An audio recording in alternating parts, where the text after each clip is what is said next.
ஆக்சுவலாக அப்டேட்டால் பல பேருக்கு இஷ்யூஸ் வருது அப்படின்னு சொல்கிறாங்க. சில பேருக்கு பார்த்தீங்கன்னா ஒரு இஷ்யூஸுமே வரல. ஃபோன் பெஸ்ட் அண்ட் பெட்டராகவே ஃபீல் ஆகுது அப்படின்னு சொல்லியிருக்காங்க. So iQOO 13 and iQOO Neo 10R இந்த ரெண்டு மொபைலுமே ரெகுலராக அப்டேட் கொடுத்ததுக்கப்புறமும் எந்த விதமான இஷ்யூஸுமே இல்லாமல் ரொம்பவே ஸ்மூத்தாக சூப்பராக ஒர்க் ஆகுதுன்னு சொல்லியிருக்காங்க. நல்ல விஷயந்தான், அப்படியே மெயின்டைன் பண்ணிங்க. ஸோ பெரும்பாலும் அப்டேட் பண்ணுறதுனால ஒரு 10% ஆஃப் பீப்புளுக்கு பார்த்தீங்கன்னாக்கா மொபைல்ஸில் எந்த இஷ்யூஸுமே வர்றதுக்கான சான்சஸ் கம்மி.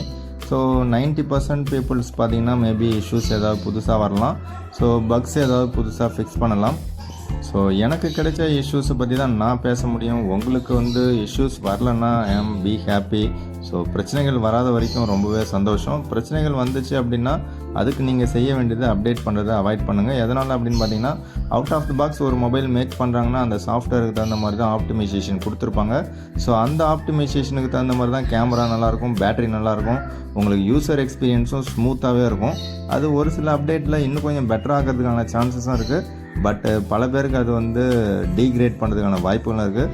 எனக்கு பேட்டரி பேக்கப் ஸ்லைட்லி கம்மியாக இருக்குது. பிஃபோர் அப்டேட் பார்த்தீங்க அப்படின்னா எனக்கு பேட்டரி பேக்கப் 1.25 நாளுக்கு மேலே வந்துச்சு அப்படின்னு சொல்லியிருப்பேன். இப்போவும் ஒரு நாளுக்கு மேலே வருது. But battery life before update பார்த்தீங்கன்னா சாலிடாக எனக்கு 1 டே 6 ஹவர்ஸுக்கு மேலே கிடச்சிட்டு இருந்தது. இப்போ எனக்கு சாலிடாக அது 1 டே 4 ஹவர்ஸ் தான் கிடச்சிட்ருக்கு. ஸோ இது என்னை பொறுத்த வரைக்கும் அப்கிரேட் கிடையாது, டீக்ரேட் தான். அதே மாதிரி ஹீட்டிங் பார்த்தீங்கன்னா ஆல்ரெடி 42 43 இருக்கும். டெம்பரேச்சரே அட்மாஸ்பியர் டெம்பரேச்சரே கொஞ்சம் ஸ்லைட்லி ஹையாக தான் இருக்குது. ஆனாலும் நமக்கு இது அப்டேட்டுக்கு முன்னாடி அப்டேட்டுக்கு அப்புறம் பார்த்தீங்கன்னா ஹீட்டிங் எப்போல்லாம் நான் ஃபேஸ் பண்ணுறேன் அப்படின்னா பெரும்பாலும் ஹாட்ஸ்பாட் யூஸ் பண்ணும்போது நான் ஹீட்டிங் ஃபேஸ் பண்ணுறேன். ஸோ அடுத்ததாக கேமரா ஆப்பை யூஸ் பண்ணும்போது ஸ்லைட்லி தான் ஹீட் ஆகுது. அண்டு மெயினாக எப்போல்லாம் நான் பேட்டரியை சார்ஜ் பண்ணணும் அப்போல்லாம் எனக்கு ஹீட்டிங் ஓவராகவே தான் இருக்குது.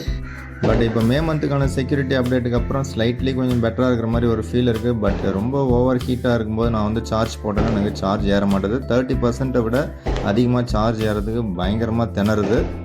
ஸோ இப்போ எனக்கு நடக்கிற பிரச்சனை எல்லாருமே உங்களுக்கும் நடக்கணும் அப்படின்றதுலாம் கணக்கில் கிடையாது. ஸோ உங்களுக்கு பிரச்சனைகள் வராமலும் இருக்கலாம், பிரச்சனை இல்லாமலும் இருக்கலாம். ஒரு சில பேருக்கு வேணால் ஒரு சில இஷ்யூஸ் வேணால் வரலாம். அப்டேட்ஸே பார்த்தீங்கன்னா நான் ட்ரையல் வெர்ஷனில் ஒரு சில அப்டேட்ஸ் கொடுத்துருப்பேன். நீங்கள் ஸ்டேபிள் வெர்ஷனில் ஒரு சில அப்டேட்ஸ் கொடுப்பீங்க. ஸோ அதுலேயும் பார்த்தீங்கன்னா ஆப்டிமைசேஷன் உங்களுக்கு மாறும். ஸோ அதனால் ஸ்டேபிள் வெர்ஷனில் வர அப்டேட்டில் பார்த்தீங்கன்னா ஆப்டிமைசேஷன் பெஸ்ட் அண்ட் பெட்டராக இருக்கிறதுக்கான சான்சஸ் நிறையவே இருக்குது.